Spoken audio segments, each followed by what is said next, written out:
Olha aí, pessoal, o senhor Javier Milei vai fazer uma limpa nas relações exteriores da Argentina, na chancelaria ali, naquele ministério, vamos colocar assim, que lida com questões diplomáticas de relações entre países do governo da Argentina, e tudo isso por causa da senhora Diana Mondino, que era até então a chanceler do governo Milei, escolhida pelo próprio Milei para ocupar esse cargo desde o início do mandato dele, mas que renunciou e entregou o seu cargo a pedido do próprio Milei depois de algo que foi considerado uma traição pelo presidente libertário, que foi votar contra o embargo a Cuba lá na ONU, na votação da ONU. Pois é, isso aconteceu, parece voto de chanceler do governo Lula isso aqui realmente, né? E nessa atitude do Javier Milei, podemos encontrar pontos que eu considero muito positivos e que servem para qualquer presidente de direita,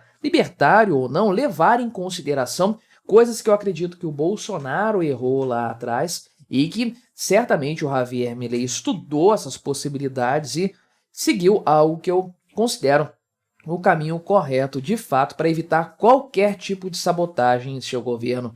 Vamos conversar sobre esse tema, ver essa situação aqui, mas antes não se esqueça de se inscrever no meu canal se você ainda não for inscrito, e se você quiser colaborar financeiramente com o meu trabalho, você pode se tornar membro patrocinador do meu canal com valores a partir de R$ 1,99 por mês, não te custa tanto assim, mas me ajuda bastante, pode ter certeza disso, né? Então, o que acontece, né? Ontem, quarta-feira, a Diana Mondino, que era até então a chanceler, a ministra de Relações Exteriores da Argentina, deixou o cargo, né, a pedido do Javier Milei por causa da votação dela lá na ONU, né, na Assembleia Geral da ONU, porque ela votou aqui contra o embargo dos Estados Unidos e de outros partidos contra Cuba, né? Então, o texto da ONU pedia que o fim ao bloqueio econômico, comercial e financeiro imposto pelos Estados Unidos da América contra Cuba, né? Então essa proposta aqui foi apresentada pelo governo de Cuba, inclusive, né? Então os Estados Unidos votaram contra, né? Israel votou contra também e Moldávia se absteve, né? Os outros 187 países votaram a favor, né? Inclusive a Argentina por meio da Diana Mondino, né? E ele, de forma geral, Javier Milei, considerou isso aqui uma grande traição, né? Então, o que acontece, né?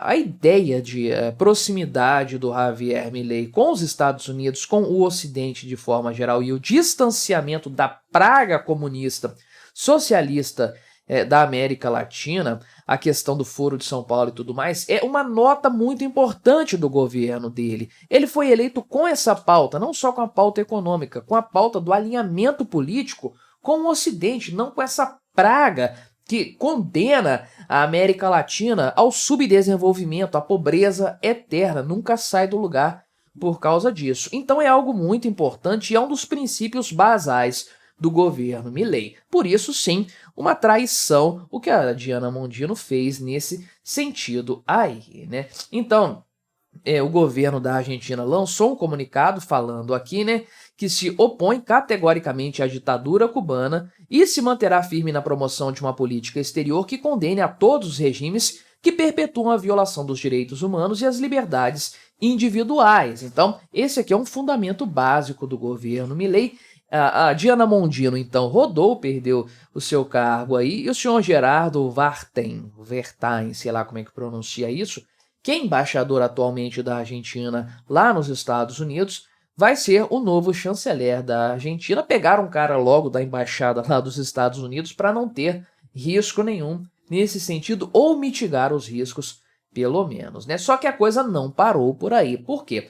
Agora, o Javier Milei vai fazer uma auditoria dentro do Ministério das Relações Exteriores da Argentina para buscar outros inimigos da liberdade, gente que defende ditaduras. E você sabe, nesses órgãos públicos, especialmente nesses órgãos que lidam com questões diplomáticas, relações internacionais, você tem uma tonelada de pessoas que são comunistas, que são esquerdistas e gostam de ditaduras, né? Lembre-se que a Argentina esteve alinhada a essa porcariada toda pelos últimos 20 anos, praticamente, né? Então, tem gente ali com boas relações com a Venezuela, com Cuba, com a Bolívia, né? Com Honduras e outros países nesse sentido.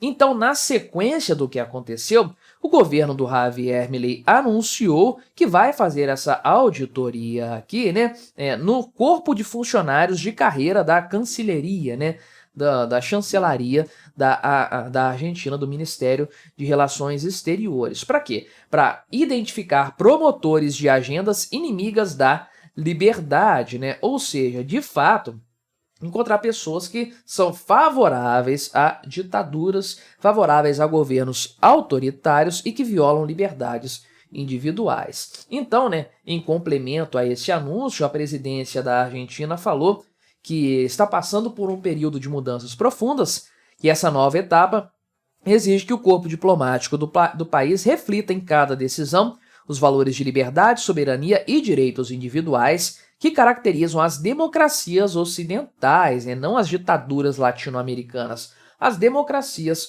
ocidentais, que é o que o Javier Milei quer para a Argentina, né? Então, reforçou ali a condenação à ditadura cubana, né? E os princípios nesse sentido aí, né? Então, o senhor Vartain aqui, ou Vartem, não sei, tem uma carreira ali já de representação internacional nos Estados Unidos ali, né? E, de fato, né, ele tem uma relação mais próxima dos Estados Unidos ali, né?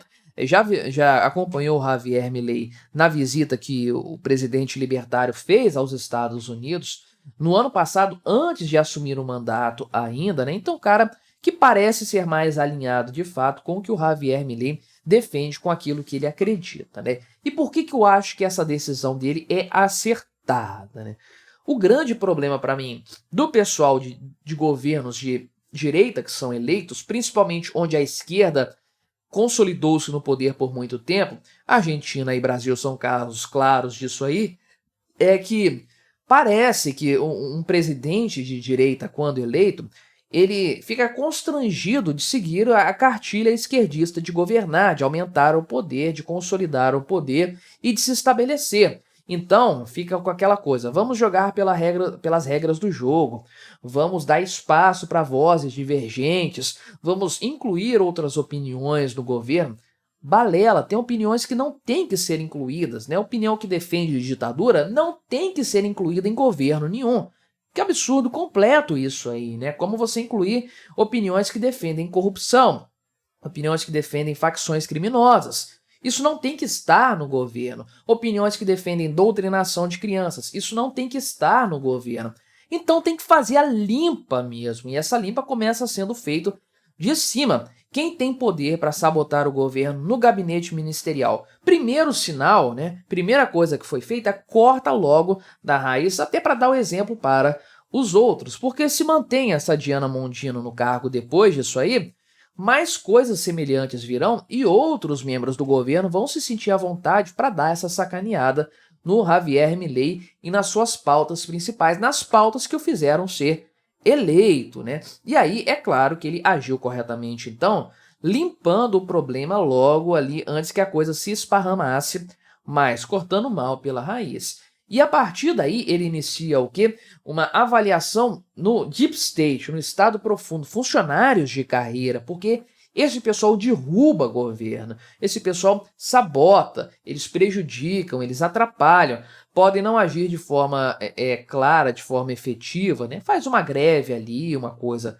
nesse sentido, mas o grande problema deles é sabotar o esforço para mudar o status quo, mudar o establishment, fazer a Argentina, nesse exemplo aqui, ser um país diferente. Então esse pessoal vai colocar muita resistência de fato. O que fazer nesse sentido? Localiza todo mundo e rua todo mundo, né? Corta esse pessoal todo, tira esse pessoal todo. Se tiver como substituir por gente melhor, substitui. Se não tiver como, melhor ainda, menos gasto. Melhor você não ter ninguém do que ter gente atrapalhando, sem dúvidas. E isso consolida dentro do governo uma homogeneidade de princípios que é o fundamental, né? Ter discordância de opiniões, de ideias, isso sempre vai existir e é até bom. Mas os princípios, os fundamentos, o alicerce de um governo, isso tem que ser mantido e tem que ser defendido. É aí que eu vejo um problema do governo Bolsonaro, que parece que teve um pouco de constrangimento em agir nesse sentido, de uma forma mais incisiva para cortar o problema pela raiz, tirar um monte de gente e substituir pessoal que pode ser indicado, inclusive, aí para reitoria de universidades e coisas do tipo, para tribunais, enfim, fazer um negócio assim mais puro sangue, mais de direita mesmo, puxar mais para esse lado para criar um contraponto, né? É claro que é muito fácil analisar isso hoje, depois do governo Bolsonaro. Conforme eu falei, tenho certeza que o Milei olhou exemplos que deram certo e deram errado, problemas de governos de direita para evitá-los. Vários problemas do Bolsonaro ele tem evitado, para mim foi uma lição que ele tirou, mas é a lição que ele estabelece para próximos governos. Quando o Brasil tiver um governo de direita novamente, tem que agir desse jeito, não é ficar dialogando com a esquerda, passando pano para a esquerda, porque a esquerda vai destruir a direita na primeira oportunidade. Tem que agir de forma incisiva, mantendo os princípios estabelecidos, que são os princípios do povo brasileiro e que conduzem a direita ao poder sempre que a direita consegue chegar aí a um comando de uma presidência da República ou algo do tipo. Para mim, mais uma medida muito acertada do governo Javier Milei. O que você achou dessa história? Deixa aí no comentário. Eu já vou deixar essa recomendação aqui do lado de outro vídeo sobre o Javier Milei para você continuar nesse assunto aqui no meu canal. Não se esqueça de se inscrever por aqui se você ainda não for inscrito e até a próxima.